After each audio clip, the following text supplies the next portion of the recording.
സ്ത്രീയായിട്ട് നമ്മുടെ സമൂഹത്തിൽ ഒരാൾ ഐഡന്റിഫൈ ചെയ്യുന്നു എന്ന് പറഞ്ഞു കഴിഞ്ഞാൽ, പ്രത്യേകിച്ച് ട്രാൻസ് വിമൺ ആയിട്ടുള്ള മനുഷ്യർ ഒരുപാട് അപമാനങ്ങളും മറ്റും കിട്ടുന്നതിന് തന്നെ പ്രധാന കാരണം അവരുടെ മെയിൽ പ്രിവിലേജുകൾ ഇല്ലാതായി അവർ പുറത്തോട്ട് വരുന്നതുകൊണ്ടാണ്.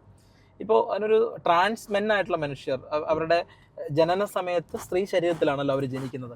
അപ്പോൾ അവർ മെയിൽ ഐഡന്റിറ്റി ഡിക്ലെയർ ചെയ്ത് അവരുടെ ഐഡന്റിഫൈ ചെയ്ത് അവർ പുറത്തേക്ക് വരുമ്പോൾ അവർക്ക് വലിയൊരു സ്വീകാര്യത കിട്ടുന്നുണ്ട്, പ്രത്യേകിച്ച് കുടുംബത്തിലായിരുന്നാലും സമൂഹത്തിലായിരുന്നാലും. അതിന് പ്രധാന കാരണം അവർ വരുന്നത് മെയിൽ എന്ന് പറയുന്ന വളരെ സൊസൈറ്റിയിൽ അക്സെപ്റ്റഡ് ആയ ഒരു ഐഡന്റിറ്റിയിലേക്കാണ്. പക്ഷെ നേരെ മറിച്ച് ട്രാൻസ് വിമൻ മനുഷ്യർക്ക് അവരുടെ മെയിൽ ഐഡന്റിറ്റി അവർ കളയുന്നത് കൊണ്ട് തന്നെ അവരെപ്പോഴും കളിയാക്കൽ നേരിട്ടുകൊണ്ടാണ് ഇരിക്കുന്നത്.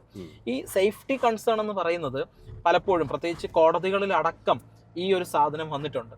നിങ്ങൾ ഈ ആളുകൾ ജെൻഡർ കള്ളം പറഞ്ഞു വരാനുള്ള സാധ്യതയില്ലേ, ആളുകളെ ഉപദ്രവിക്കാം, സ്ത്രീകളെ ഉപദ്രവിക്കാനുള്ള ഒരു സാധ്യത ഇല്ലേ എന്നൊക്കെയാണ്. ഉറപ്പായിട്ടും അങ്ങനെയുള്ള മനുഷ്യരെ എക്സ്പോസ് ചെയ്യുക തന്നെ വേണം.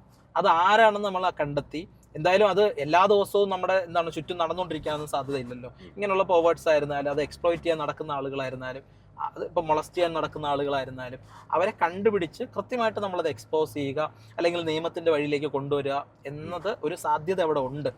പക്ഷെ അത് ഒരിക്കലും ഒരു മനുഷ്യന്റെ ജെൻഡർ ഡിക്ലെയർ ചെയ്യാനുള്ള അവകാശത്തെ ഹനിക്കുന്ന രീതി ആകരുത്, അതിനൊരു ജസ്റ്റിഫിക്കേഷൻ ആവരുത് എന്നതാണ് ഏറ്റവും പ്രധാന കാര്യം.